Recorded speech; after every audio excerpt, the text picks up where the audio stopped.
All right, boys. So we're here at part two, which is gonna be mid-game focus for this first game. If you haven't seen my previous video, I do have one where I talk about the early game, um, a bit like general advice, and some about this game in particular and the circumstances that occurred.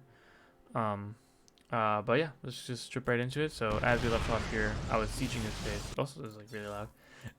Go ahead and lower that. So here I'm sieging the space, right? And I had mentioned to not do the run bys and to leave things here. And that's gonna pay off with me for me. In some games, sometimes they don't actually ever try to counterattack. In this case, he sees that I have everything here, so it kind of doesn't make sense for him to do that. So he ends up doing is surrounding my stuff. Um, but thankfully, I do have this Widow Mine drop, which does really well for me. And I think that it helps me kind of catch up a little bit. As you can see, I'm still behind 10 workers. And our army supplies, like I have a bit of a better army supply, but not really much I can do with it at the moment. But yeah, so you can see that even though I haven't done anything, because my army is still there, because I haven't lost it all, or I'm kind of putting this like bits of pressure here and there. He's not building any probes, and he's just focused on building units, and that is probably helping me way more than if I had tried to take a fight against, I don't know, 4 High Templar with like 5 storms and batteries.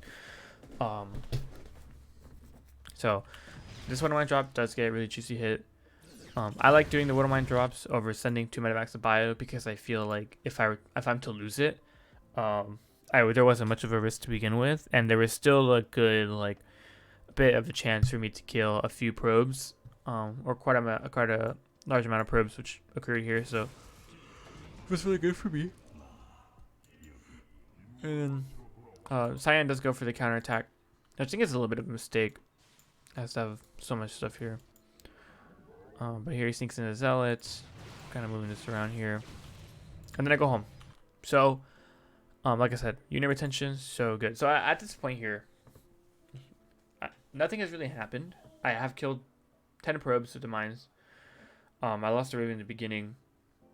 Didn't commit by my opponent cut probes. So I left, and now my opponent is feeling more comfortable, so they started probing again.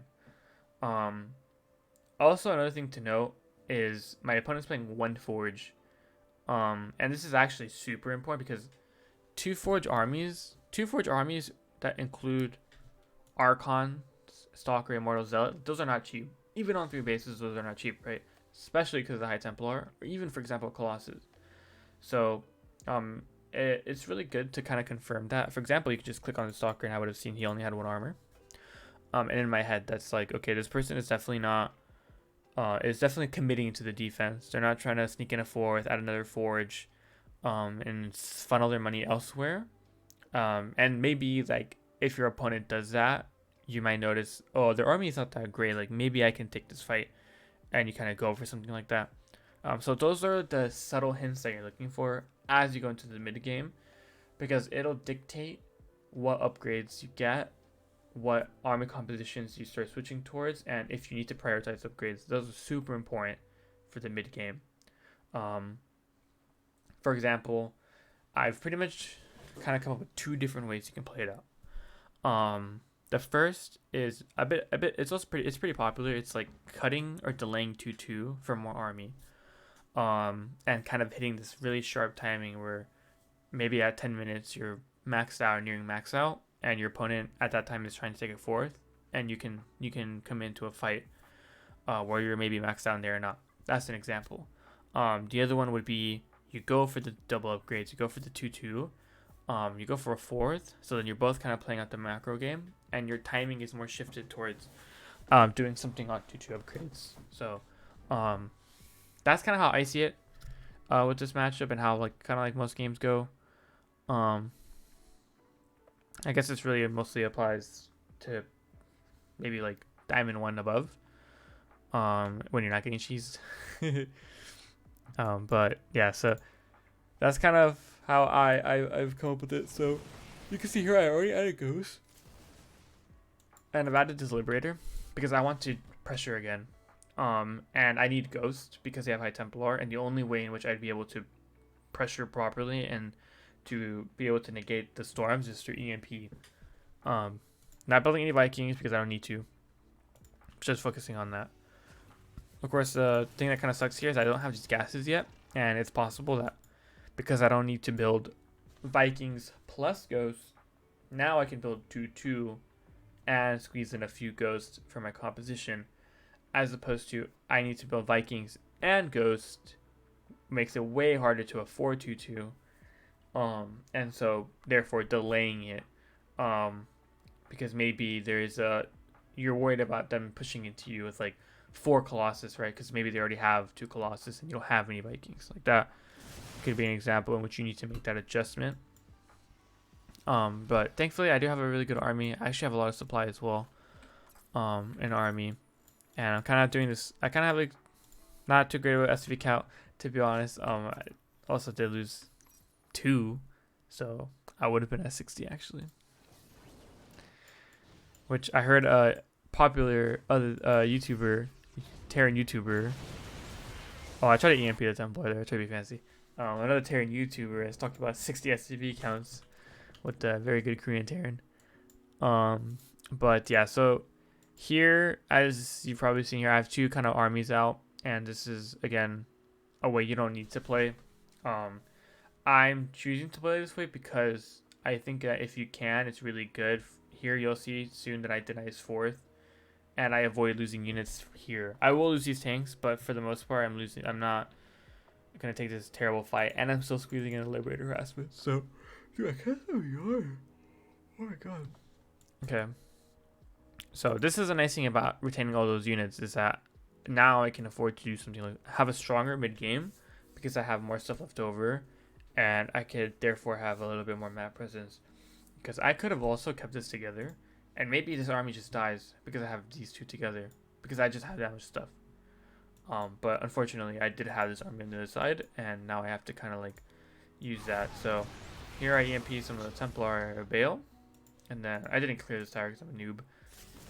But I have this kind of going on here and here, so very nice there for me.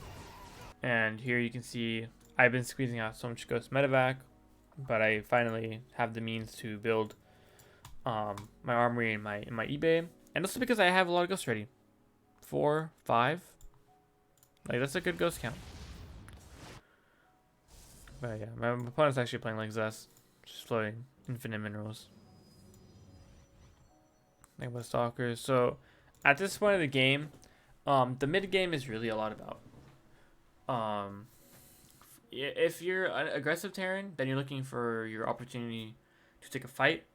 If you are looking to do something like that, then it would be kind of like, okay, he's trying to take this 4th, I'm gonna jump on him and maybe, do a little bit of a surround, kind of just get this nice concave going. If you're trying to play like a later game, you might try to deny the 4th a little bit longer, but not as committed. And or you have kind of like your armies are kind of like you're rotating your army around the map and getting vision. Oh, and that's a way you can do that. So kind of have those 2 options. I know forcing fights is really tough. A lot of people don't like playing the late game against Protoss, and I really think the best way for you to avoid that, is either max out as soon as you can, hit a sharp max out timing, where it will honestly mostly depend on the fight. If you're not coming from an early game advantage, or you kind of gotta play the game out. If you don't mind playing macro, you can play the game out a little bit there. So, I'm trying my best to pressure. I'm trying to find opportunities, but I'm not 100% committed to them because I personally don't mind playing that later game. But here you can see, kind of paying off here that the army is split up, and my opponent is switching to double Robo Colossus. So that's actually another good point I want to talk about, and this is a really, really crucial. So on top of kind of deciding